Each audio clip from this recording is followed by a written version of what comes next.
देखो, ये प्रश्न नंबर हमारे पास छोड़ा दिया है। वो कहता है एक्स वाई तल में स्थित समस्त रेखाओं का समुच्चय, जो समुच्चय दिया है उसमें एक्स वाई तल में स्थित सभी रेखाओं का समुच्चय दिया है।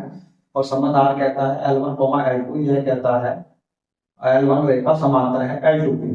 तो सिद्ध करना है संबंध आर एक तुल्यता संबंध है। तो देखो, इसका एक तरीका ये हम इस तरीके से सिद्ध कर सकते हैं। हम मान लेंगे समांतर रेखाएं, मान लेंगे, माना इसका रोस्टर रूप बनाने वाला रोस्टर रूप बना लें, माना परस्पर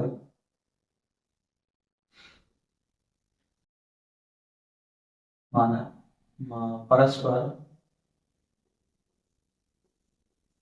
समांतर रेखाएं क्या क्या है, L1 L2 L3 dot dot dot. हमने ये रेखाएं मान ली, समांतर रेखाएं की तरह मान ली है कि L1 L2 L3। तो इसका रोस्टर रूप क्या आ जाएगा, संबंध आर का रोस्टर रूप। तो रोस्टर रूप आ जाएगा हमारे पास आर बराबर, देखो L1 L2 के समांतर है, तो L1 चाहो यहां लिख सकते हैं हम परस्पर समांतर रेखाएं, क्या सर, क्रम से। तो L1 समांतर होगी L1 के स्वयं के, क्योंकि कोई भी रेखा स्वयं के समांतर होती है। ऐसी L2 स्वयं के समांतर होगी, ऐसी L3 स्वयं के समांतर होगी, यानी प्रत्येक रेखा स्वयं के समांतर होगी। तो ये हमने दो अवयव ले लिए फिलहाल स्वतुल्य के लिए। अब हमें सममित के लिए चाहिए L1 रेखा L2 के समांतर होगी। तो L2 L1 के समांतर होगी, यानी कि इसमें ये अवयव भी होगा L1 L2 L1। अब देखो L1 L2 के समांतर है, हमने ले लिया है L2। अब L2 रेखा L3 के समांतर है, L2 रेखा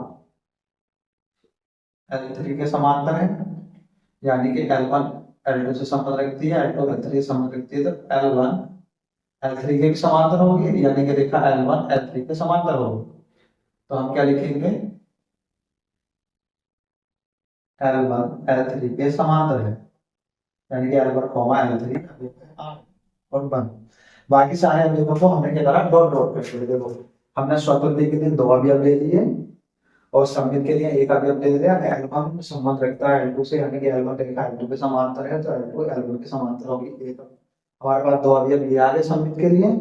और हमने संक्रामक के लिए क्या काम करा, L1 L2 के समांतर है, तो हमने, और L2 L3 के समांतर है, L2 L3 के समांतर है, तो जाहिर सी बात है L1 L3 के समांतर होगा। तो यानी कि L1 L3 भी आगे होगा किसका, R का। अभी ये रोस्टर रूप बना दिया हमने अपनी सुविधा के अनुसार। अब लिखेंगे स्वतुल्य के लिए, सबसे पहले स्वतुल्य के लिए, स्वतुल्य के लिए क्या होगा, L1 रेखा को उससे संबंध रखना चाहिए, L1 L1 अवयव है R का, इसलिए इसमें से ले लेंगे हम एक अवयव ले लिया पहला, और इसलिए संबंध या R स्वतुल्य है। अब लिखेंगे संक्रामक के, सॉरी सममित के लिए, सममित के लिए, सममित के लिए क्या होगा, L1 L2 से संबंध रखता है, L1 L2 अवयव है R का, L2 को L1 से संबंध रखना चाहिए, L1 L2 L1 अवयव है R का। तो लिख दे रखा है, तो लिख देंगे इसलिए संबंध R सममित है। अब लिखेंगे हम संक्रामक के लिए,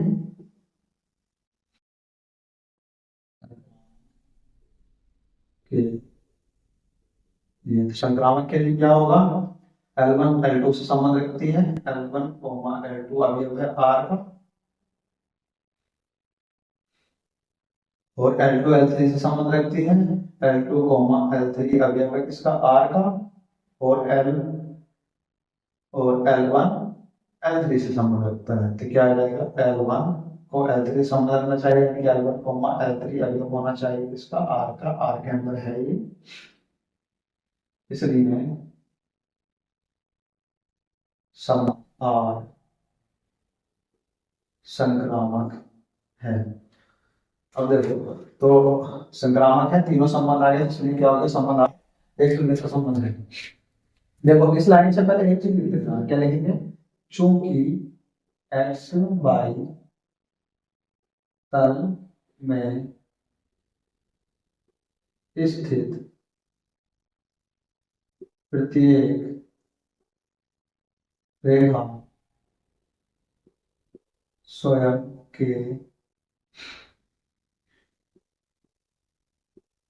समांतर होती है। क्योंकि एक्स वाई तल में स्थित प्रत्येक रेखा स्वयं के समांतर होती है, तो L1 कोमा L1 अवयव होगा R का, जो कि ऐसे समित के लिए दे दिया, ऐसे संक्रामक के लिए दे दिया। ये संबंध हमारा क्या कहलाएगा, एक तुल्यता संबंध है। अब हम इसका नेक्स्ट पार्ट देखते हैं।